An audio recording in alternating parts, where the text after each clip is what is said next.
What the fuck was that? Ah, yes. Yes, the fingers foretold of this prophecy. You must be here to hear of the ruinous tale between the Elden Ring and the crazed denizens of the land betwixt, also known as Twitter. Elden Ring versus Twitter. I might actually watch this because people on Twitter are still shitting on the game because they're so bad at it. Give me 1 second. Let me go take a quick whiz. The video was good? I bet it was. I bet it was.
Run it up, run it up. We so up, up, up, up, up.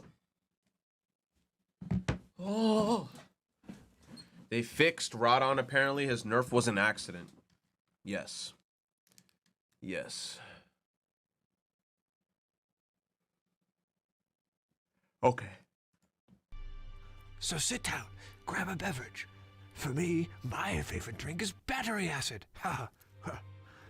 Bottoms up, lads. Damn. Elden Ring.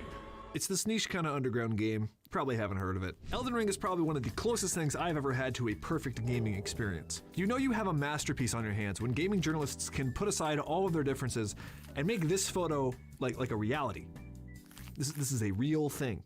It is easily a 10 out of 10 masterpiece in my book, and it's probably one of the best games I have ever played in my life.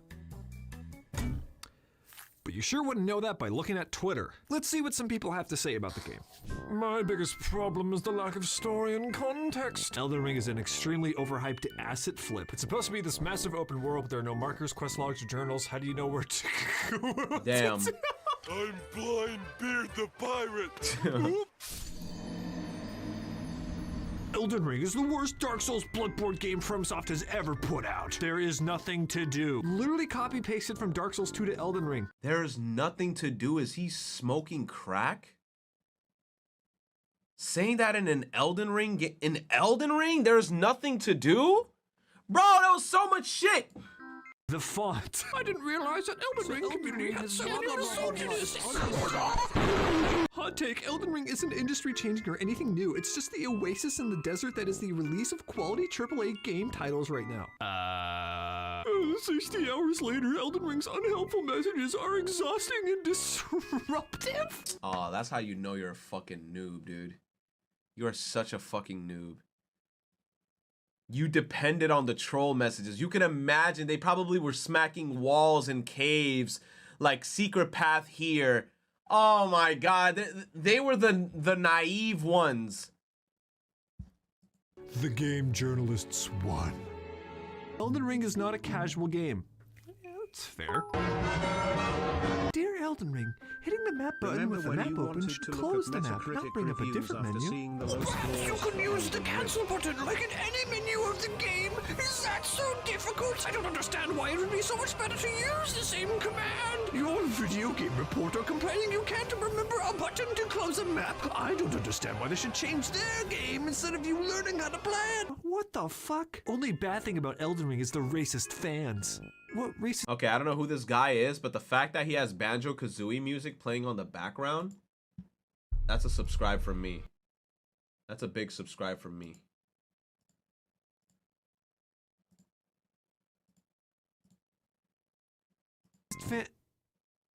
Oh. Why I hate Elden Ring after playing for 200 hours? Wait a minute, hold up. I think I've seen this channel before.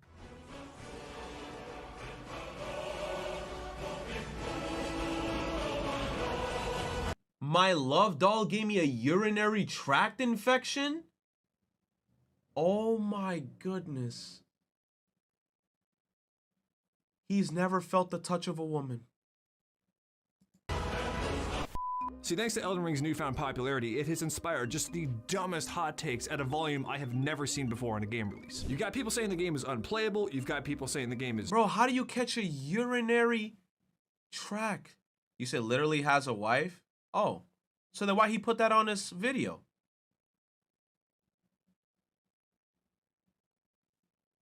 He had a wife. Oh, not has a wife, had, past tense.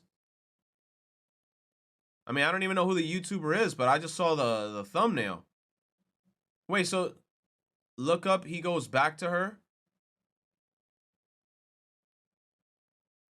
Bro, the fact that you caught a urinary tract infection from a doll, that sounds painful and disgusting. You didn't clean the doll? too playable. I will You said the rabbit hole for this guy runs deep. I don't care anymore. Now that you told me that there's a rabbit hole, I don't care. At least suck off the Souls franchise for the rest of time, but getting into these games as a new player is an arduous fucking task. As someone new to the Souls games, just picking your player to start with is a befuddling task at best. Shut up, Clutch. I agree, because I was having the same issue with Demon Souls. In Demon Souls, everybody in the chat kept saying, "Oh, you're not picking a weapon that's built for your kit, this, that, and the third." I didn't understand the differences between the weapons, and then people were like, level up dex, because then it's gonna make your weapons do this, that. To be honest, there's a part of me that kind of wants to go back and play Demon Souls and try to see if I missed anything, because Demon Souls was also pretty fun. Yeah, but for new players, I could agree it gets a little complicated when you're looking at stats and you don't know much about the series. You're gonna have an issue. You said hop on Dark Souls 3. I didn't even play Dark Souls 1. Get it load up. So what's gonna happen? You're gonna Go get back a to ton Code of new Vein. players to Elden Ring. They're gonna start it up, play it like Metal Gear Rising, and get their shit rocked because they don't know how to properly interact with the Souls games. So they're either gonna go online and complain about the game being difficult for the sake of being difficult and put it down forever, or they're gonna go online and see a bunch of other people complaining that it's too difficult and have their whole experience of the game tainted when they try it out for the first time. So to clear up any confusion out there, I have read over 1,000 tweets and a bunch of Reddit posts to kind of distill what are the main arguments being lodged against Elden Ring and kind of separate the shits from the farts here. And we're gonna go through them all to see what is actually valid criticism here and what is just mad because bad ramblings. One of the most popular criticisms I saw for Elden Ring was the aesthetic of his fucking... this is why. He has almost like a Nintendo 64 thing in the background. He has such a vaporwave aesthetic. I like this guy a lot already. use of Dark Souls 3 animations, and his editing is really good. And enemy types. And their argument usually boils down to Elden Ring feels more like Dark Souls 3.5 open world. And to their credit, out of all the official Souls-like offshoots like Bloodborne and Sekiro, Elden Ring does play closest to its Dark Souls counterparts. And I think there's only one proper response to this criticism. Who fucking gives a shit? Well, what type of complaint is that? What on earth did you expect this game to be? This is like complaining that Diet Coke tastes too much like Coke. Like that is why we are here. Saying that Elden Ring plays too much like Dark Souls 3 is a weird way of saying thank you. You should be stoked. Exactly, because then it's something that's familiar, you know? Like, you complaining that it's similar in terms of mechanics to a previous game is like, it makes no sense. And I totally understand, and this is coming from the perspective of someone that's like, hey, I don't really like Dark Souls. I gave Elden Ring a shot. It played too much like Dark Souls. I didn't enjoy it. Okay, fair. But this is the maddening part, right? This is coming from tons of people who have hundreds of hours in Dark Souls 3. People who love Dark Souls 3 are complaining that they are having more of it. Like, what do you want? Be fucking happy. And so what if it reuses a bunch of animations? It also has a bunch of brand new shit. Here's the thing, you have reasonable things to criticize this game about, and you pick this? What? Now, to play Redditor's advocate here, yes, Elden Ring does reuse a good amount of animations and some gameplay mechanics from Dark Souls 3. That is because this is a Dark Souls game. Let's go to problem number. One of the biggest complaints around Elden Ring was the contention around its UX. I have no idea what that means. I looked it up and it's basically shorthand for the overall user experience. Isn't that the whole game? That has to be the most encompassing term. I think what they mean to say though is they're talking about the menus or the controls, the interaction with the player and the game as opposed to just playing, I don't know. So let's get the whole controls thing out of the way. The control. Let's consider my bias here. I've been playing the Dark Souls games for years and years and years. I'm very used to the controls. It doesn't feel that foreign to me. That said, I should never have to throw up gang signs anytime I want to sprint and look around at the same time. If that's Yo, I literally told chat that's how I play this game. I literally claw the controller. When I'm running, my hands look like this. I hold circle to run, look at the camera, and I literally play the game like that. the start of your. But you know what the thing is that I adapted to it and I actually like playing the game like that. Like, I have no complaints about it. The claw, in the beginning, it was a bit hard, but I learned and I adapted. And me playing that way now, it comes naturally whenever I play Elden Ring now. So it's not that big of an issue. Controller setup, probably not the best. Now, some people might come back to me and say, hey, the controls are a bit cramped here because they're adding new functionality, for example, the jump button. But mind you, Dark Souls has always had a jump button. And to jump, all you have to be doing is get into your claw grip position, sprint, and then click one of the sticks here to jump, which was arguably the most frustrating part of platforming Souls. Now, in Elden Ring, one of the biggest things here is that you have the Y or triangle modifier here, where you have to hold this button down. Not a long amount of time, but it's certainly not quick. In a game. Yes, and I only have one thing equipped on that, and that's to call my horse. And we did it in the beginning of the game, I think live. I equipped one thing on that thing, and that's it, to call my horse. Where every single frame matters to your survival, having something where you have to kind of stop what you're doing, wait for something to engage in a menu is clunky. Yeah. It's clunky. Here's the one frustration that I could not agree more. No, the biggest frustration was the fucking gestures in the controller. When I held triangle and then a gesture happened. Like, because I moved the controller and my character in the middle of the fight just starts bowing. I'm like, hello? I'm literally fighting and he... Whoa, what are you doing? Boom, just straight up hit. To call your horse, you have to use a special in-game item as opposed to just hitting a button and having it auto-trigger. But here's the crazy part. To hit the D-pad, you have to take your thumb off of the left thumbstick, which is arguably one of the most important inputs in the game. This is your movement. You are constantly positioning your movement. You are rarely ever standing still in Dark Souls. So the thought of being in the middle of a battle, trying to call your horse to either engage an enemy or run the fuck away from it, you now have to stand there. You have to pray to God that it actually summons the horse instead of it just canceling out while the whistle blows. Because sometimes it just straight up won't work. But the weirder thing is, to dismount your horse, all you gotta do is click the stick. Nice job, nice job. Why couldn't you fucking call the horse with the stick? Really? The call the horse feature, which I have used infinitely more times than the crouch button, is mapped to like this arbitrary modifier. What? Most of the controller issues here stem from the attack inputs living on the triggers, which is an input that can be executed regardless of where the fingers are on the controller. You can have a trigger modify a button like a shift key with basically no trade-off, but having a button modify anything else on the controller requires the thumb to abandon all the other inputs while it's being held down, especially if it's modifying other f***ing buttons. If most of the attacks here were mapped to these buttons, it would allow the triggers to be used way more efficiently with basically zero trade-off. But forget all that. If you're just trying to call the horse more easily, all you would have to do is map both stick clicks to be pressed simultaneously to call the whistle. I don't know why on earth they didn't opt for this. I don't fault anyone, especially new players, for feeling a little bit steamed up over the control scheme. So that covers the controller side of things, but as far as the user experience goes, The game's fantastic. The game's really fun. So user experience still good. But oddly enough, the second part of this UX debate does lead us into the third.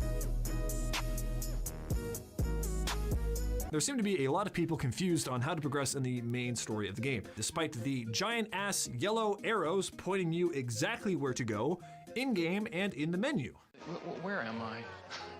If you're stuck in the main quest progression of this game, I don't know, you gotta go play some penguin math games, or you gotta level up that noggin. That said, however, before you crawl up my asshole, I do think the side quests could benefit from a quest journal. I know. Yes. The fucking side quests. They don't tell you shit about it. And when you end up killing the boss, you completely kill off the quest. And then I'm looking for Alexander and I'm like, where he's at? Oh, you killed the giant. Huh? Yeah, since you killed the fire giant in the ice mountain, Alexander's quest line is gone. He's dead. Huh? Like, I know, shocker. The Ubisoft devs were trying to nitpick the game and saying that there's no real good way to track your side quest progression. It is all very vague. I think it's a little strange that Ubisoft of all people then is that's how trying you to take gotta shots replay at the this game. aspect of the Exactly. game, despite them that's why right forcing now mandatory- I'm kind of waiting before I do New Game Plus. Like I said, I'm trying to explore every dungeon, and then when I do that and I feel like I hit like, I don't know, like level 180, then I might New Game Plus. trailing missions, but to be fair, I think the game would benefit from having some form of quest log. First of all, I can't even remember half these people's names. I have played this game easily 100 hours and I've done a bunch of the side quests. I still can't tell you half these dudes' names. Can you remember who this is? What's their name? What's their name? Okay. What's his name? Yeah, okay, Tomato. I don't think so. The way the side quests work in Elden Ring is that you just communicate with the NPCs, they give you a bunch of dialogue, and that's supposed to give you clues as to where you'll find them next. And that would totally work if they didn't speak in fucking Shakespearean wingdings half the time. Yes. Oh my God, bro. The wingdings. Hell yeah. I'm like, yo, so where are you gonna find me next? North of the tree, where the sky turns purple, in the moonlit sky under the bats. Huh? Where's that? Where is that?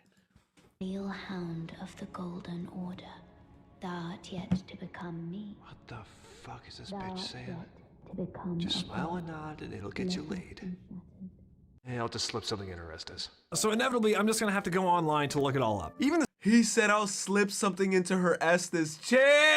side quests in Dark Souls were Yo, cryptic metaphor and how to continue those, and chill. adding the open world to Elden Ring, and it's just you Chill. can use the quest journal. But the wild thing is, Elden Ring TOS. actually released a patch that just showed you where the NPCs are in the game, which is like, thank you.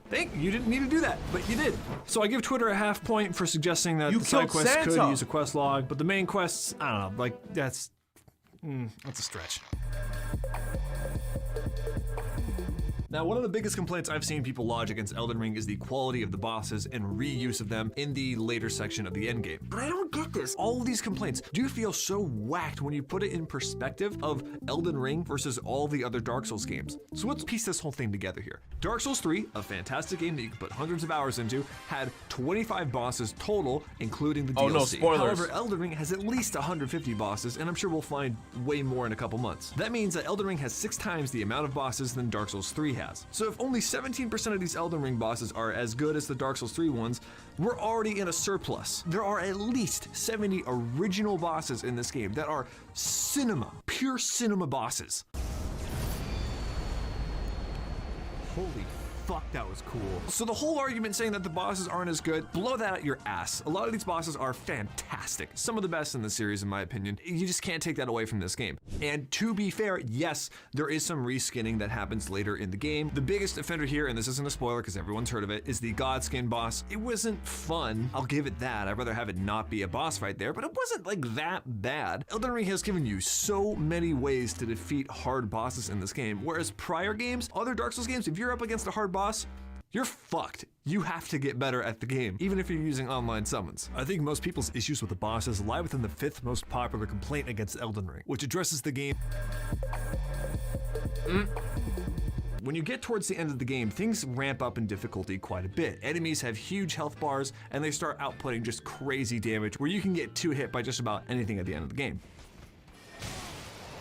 I don't want to talk about it. Normally, I'm not too Yes, bothered with the this because this is the game lightning. saying like, hey, go do other stuff in the game so you get more powerful, and then do the end game stuff. However, at this point, you probably already have a maxed out weapon, and your stats are high enough that allocating more points into these gets you pretty diminishing returns. So it feels like you're getting into an area that's very hard, and you don't have much of a means of getting stronger, which is 60% of the fun of these games is just getting stronger. Dark Souls is one of the few games that gets me excited about rock collecting. I'll take that. It wasn't that the game got that much harder, but the punishments got more severe, so I had much less margin for error, and if I had that error, I didn't have a second chance to learn what I did wrong and fix that mistake. I'm just dead. Now, to alleviate this issue, a lot of people are suggesting you put a bunch of points into your My dick gets bigger because I'm a crazy... health, and not that word, but just putting your points in health not only feels like a bitch move, but just isn't really a fun way to play the game, as opposed to just putting your points into strength or Nah, something else. dude. But you've already put 100 hours into the game. You've probably enjoyed it by now, otherwise you wouldn't be playing it, so I don't know. Can you really complain at this point? Yes, and that's what I'm doing. I hope maybe they kind of rebalance this a little bit, just because it would make the game, I think, just purely more fun. I don't think there's really a trade-off here, and there will be a bunch of people who disagree with me on that. I think that's fair. I don't fault anyone for that. But it doesn't matter if any of this criticism is valid or invalid. Elden Ring is still easily a 10 out of 10 game, so just go enjoy it. The quality of his videos are so good. Such good quality, man. Very, very good job.